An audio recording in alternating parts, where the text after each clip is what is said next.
Oo. Paano po ba mag-set ng personal goals? Paano po kayo nagsiset ng personal goals nyo? Ganda to, sir. Ako, ako kasi pag nag-goal, laging, may madali, may katamtaman, mas may mahirap. Then, ang mangyayari, pag nakuha ko na itong mas madali, dito na uli ako. Tapos, nakuha ko ng madali. Another goal naman sa may madali. Pag nakuha ko na rin itong katamtaman, may goal na uli akong katamtaman. At kung na-goal ko na itong mahirap, may goal ako mas mahirap. Parang ako ngayon, ang goal ko talaga ngayon, yung Ironman. So after nito, dahil ito matigas to, pag nakuha ko itong Ironman, ang next goal ko, yung pagpa-flying. So lagi akong may goal. So tatlo lagi ang goal ko. Madali, katamtaman, mahirap.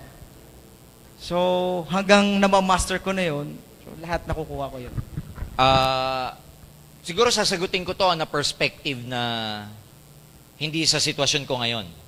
Siguro I would say na, kasi syempre at this stage, iba na yung goal namin, syempre. Iba na yung personal goals ko. I would answer this on a perspective of a beginning networker, of someone who is beginning in the business. Paano ba mag-set ng personal goals? Of course, ang goal nyo pag nagsisimula kayo, kumita. Tama, mali? Now, as a beginner, huwag kayong magne-network nang wala kayong financial goal every month. Ano ibig sabihin huwag ka magne-network na wala kang financial goal every month? Kunwari, tinanong kita, halimbawa, distributor ka, Roy, bakit ka nagre-recruit this month? Bakit ka nag-OPP this month? Kung ang sagot mo sa akin, sabi ni upline mag-invite eh. Pag ang sagot mo sa akin, bakit ka nagre-recruit? Networking. Wala kang goal. Wala akong goal. Pag tinanong kita, bakit ka nagre-recruit? Sir, kasi this month, ang goal ko, maka 15,000 ako sa binary. Ang 15,000, 10 pairs yun. Kaya ako nagre-recruit sa left side and right side ko kasi ang goal ko this month, maka 10 pair ako, pera GC. Kaya ako nag-OPP na nag-OPP na nag-OPP. Correct. Kaya pag tinanong kita, bakit ka nagre-recruit? May sagot ka na goal, na financial. Yung pagre-recruit mo, yung mga ginagawa mo na activity, dapat nakarelate to sa goals mo. Correct. Huwag kang may activity na hindi mo alam, ba't mo ginagawa? Pag ang sagot mo, Sir, ba't nagre-recruit ako? Bakit? Para yumaman, sir. Ang layo nun. Layo. Sir, ba't ka nagre-recruit? Para magka-network, sir. Ang layo nun. Layo. Sa goal setting, ang tawag doon, that's too vague. Masyadong malabo. Masyadong malaki na malabo. Kailangan sa goal, hindi ka general. Ano ka dapat? Specific. Amount. Ganyan ako mag-set ng goal. Magkano ang amount ng gusto mo ngayon para trabahuhin mo siya? Kasi, tignan mo, kunwari ang goal mo, 15,000, that's 10 pairs. Pag nakaka-first week ka na, at meron ka ng 2 pairs, ilan na lang hahanapin mo sa remaining weeks? O di 8 pairs na lang, alam mo yung direction mo. Kunwari, nakaka-third week ka na, nakaka-5 ka pa lang, 10 ang goal mo na pares, ilan pa hahanapin mo? 5. 1 week na lang ang remaining. Masahatawin mo ba? Yes. Meaning, because of goal setting, yung effort at saka time mo, mas nababudget mo ng maayos. Yes.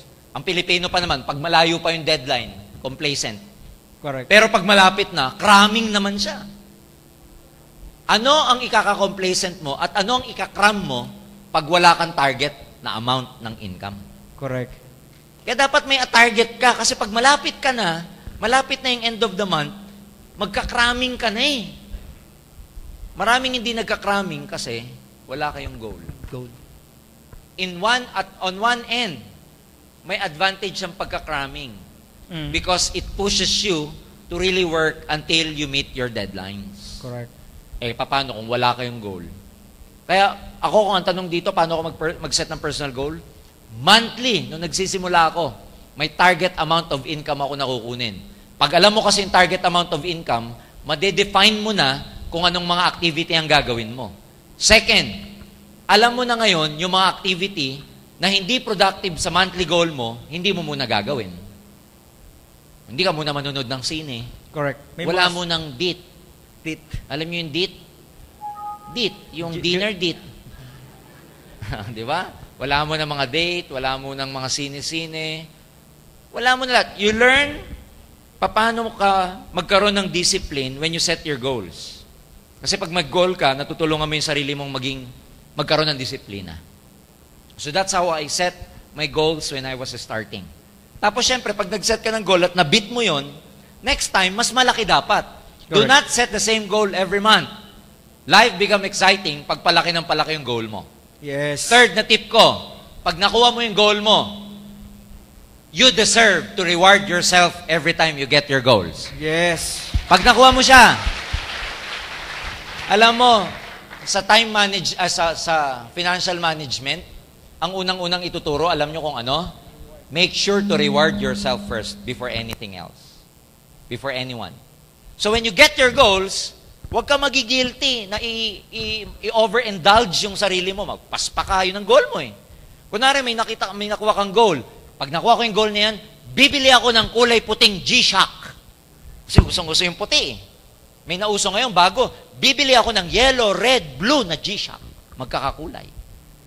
So, hindi masama yun because pag ni-reward mo yung sarili mo, ikaw naman na nagtrabaho nun eh. Kaya deserve mo yun. And it becomes exciting because pagka may reward ka pala lagi, next month, kukunin ko yung goal ko para may regalo ako. Yes. And pag niriregaluhan mo yung sarili mo nang may nakuha kang goal, hindi ka magigilty. Walang guilt feeling kasi, alam mo, regalo mo sa sarili mo yun. Ganyan ako mag-set ng goal nung araw, nung nagsisimula ako. Yun lang, 3 points na yun. Number 1, may financial amount. Number 2, katulad ng sinabi ko, dapat may disiplina ka. Number 3, reward yourself every time you get your goals. Okay ba yun? Ganda. Anyway, we're done. Alright, tapos na tayo, sir. Oo. So, siguro, nag-enjoy po ba kayo? Yes! Natuto ba kayo? Yes! Gusto nyo bang maulit? Yes! Sino kaya sunod na guest natin? Sino gusto nyo? Sino request nyo? Sir Georgian ulit. Binidyo na. Georgian kayo dyan. Ang dami-dami pang iba. Binidyo na eh. Oo. Anyway, sir, lang siguro. Last message na masasabi mo. Ako, ang closing remark ko, ladies and gentlemen, is, your opportunity, yung opportunity nandito na. Kailangan lang maging tamang tao ka na lang para maging successful ka. Maraming tao sa labas, ang problema nila, dalawa. Opportunity plus being the right person for that opportunity. Kaya may opportunity na tayo yung aim. So focus on developing yourself.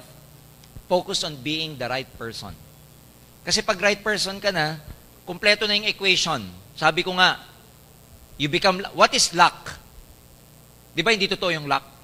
Dinefine ng isang author ang luck. Luck is when opportunity meets preparation. So sa equation, luck is equals to opportunity plus preparation. You become lucky when you have the right opportunity and you are prepared. Tulad ng sabi ko, may opportunity na kayo. It's just a matter of being the right person. And how do you do that? Prepare yourselves. Given na yon, guys, magiging successful kayo dito. Given na yon. It's just a matter of time. Last na sasabihin ko, what is 1 year? What is 2 years? Kung 2 years from now, mayaman ka naman sa iyong Yes! Woo! Yun lang. Thank you. Thank you for having me, Roy. Palapakan natin, Sir Georgian Gonzalez. Maraming salamat sa inyo. Maraming salamat po sa time nyo. Maraming salamat sa effort nyo. Pinagbigay nyo kami at binigay nyo sarili nyo. So, pwede guys, palapakan natin yung mga organizer. Yes. Yung mga Thank ACI. you, ACI. Thank you. Then, thank you very much po. Meron pa kami, to? Wow, Sir, may giveaway. tatapon ka raw. Salo na lang po. Gracia. Ikaw na lang, sir. Okay, sabay tayo, sir, ha? 1, 2, 3.